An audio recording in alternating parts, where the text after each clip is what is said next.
Да? Даже можно выпить. Да, можете попробовать. А летом умыть лицо. Абхазские гномы Ацаны в самом сердце Сухума.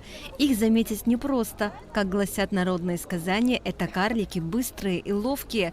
А как говорит скульптор Архип Лабахуа, еще и немного хулиганы. Фонтанчик с питьевой водой установили по улице Леона, прямо напротив Музея денег Национального банка Абхазии. Не нарушая пешеходной зоны, он как нельзя кстати органично вписался в среду и стал частью ансамбля.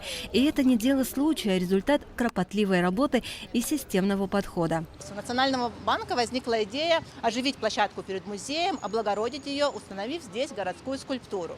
В то же время нам хотелось добавить функциональности. Так как мы являемся южным городом, находимся в субтропиках, было решено установить питьевой фонтан. Питьевых фонтанов в Сухуме сосчитать по пальцам. Как говорит сам автор скульптуры Архип Лабахуа, в городе должна быть бесплатная вода, особенно в летний зной. И кто бы ни подошел к фонтану и спить несколько глотков воды, будет видеть перед собой свободолюбивых карликов. А вот чем именно они тут заняты, не объяснит даже сам автор.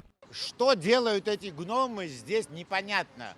Потому что абхазские гномы очень своеобразные. Они не занимались, в отличие от европейских, собиранием каких-то алмазов, капитала. Они были такие, хулиганы. В хорошем смысле.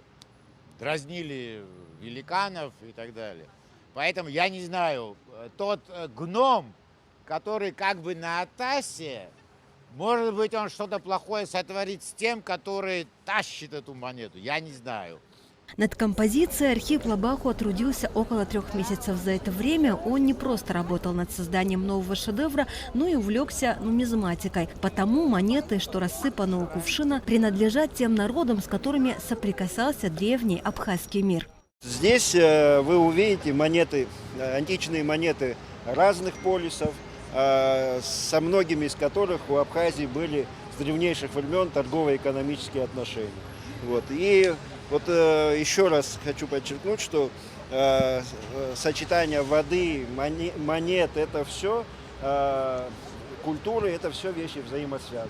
Вода легкой струей поднимается и спокойно утекает по колонне фонтана, омывая точные копии античных монет, на одной из которых изображен Зевс. Авторы идеи, представители Национального банка Абхазии, намерены продолжить украшать окружающую среду. Как рассказал директор Нацбанка Беслан Барателя, в ближайшее время здесь планируется установить скамейки. Тем самым музей денег станет не только познавательной, но и комфортной для пребывания средой. Асида Мали, Алексей Гухава, Абхазское телевидение.